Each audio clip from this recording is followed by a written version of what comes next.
আসন্ন লোকসভা নির্বাচনের আগে রাজ্যে বিরোধী শিবিরে আবারও ভাঙন লক্ষ্য করা গেছে। শুক্রবার পাপিয়াছড়া বিধানসভা কেন্দ্রের সোনাইমুড়ি এবং মাছমারায় বিরোধী শিবির থেকে 140 জন ভোটার শাসক দলে যোগদান করেন।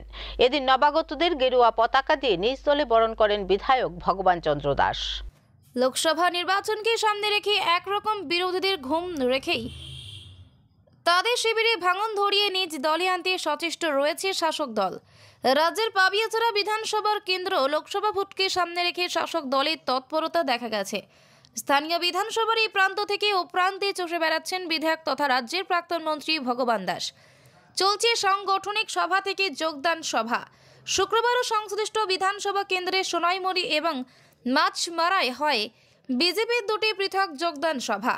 এই সভায় উপস্থিত ছিলেন বিধায়ক ভগবান দাস, দলের উনকোড়ি জেলার সভাপতি পবিত্রচন্দ্র দেবনাথ সহ দুই এলাকার বিজেপি নেতৃত্বরা।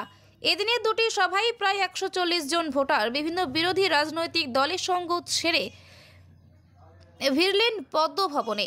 নবাগতদের হাতে গেরুয়া কেতন তুলে দিয়ে তাদের বিজেপি দলে স্বাগত জানান বিধায়ক ভগবান দাস সহ অন্যান্য নেতৃত্বরা। সভায় আলোচনা রাখতে গিয়ে বিরোধী বাম কংগ্রেসকে তীর্যক ভাষায় আক্রমণ শোনালেন বিধায়ক। ভারতীয় জনতা পার্টির সেই কমাল এখানে উৎসাহ করে দিয়েছিলেন।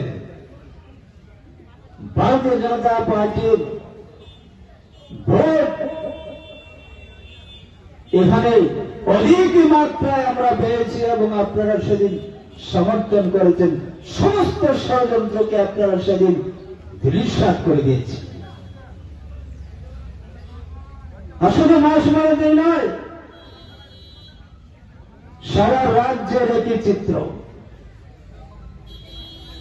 দ্বিতীয়বারের মতো এই রাজ্যে ভারতীয় জনতা পার্টির সরকার প্রতিষ্ঠিত হয়েছে, গরিবের সরকার প্রতিষ্ঠিত হয়েছে, শ্রমিকের সরকার প্রতিষ্ঠিত হয়েছে, কৃষক বিরোধী সরকার প্রতিষ্ঠিত হয়েছে, মহিলা সশক্তিকরণের সরকার প্রতিষ্ঠিত হয়েছে, যুবকদের কর্মসংস্থানের সরকার প্রতিষ্ঠিত হয়েছে। আর আগামী দিন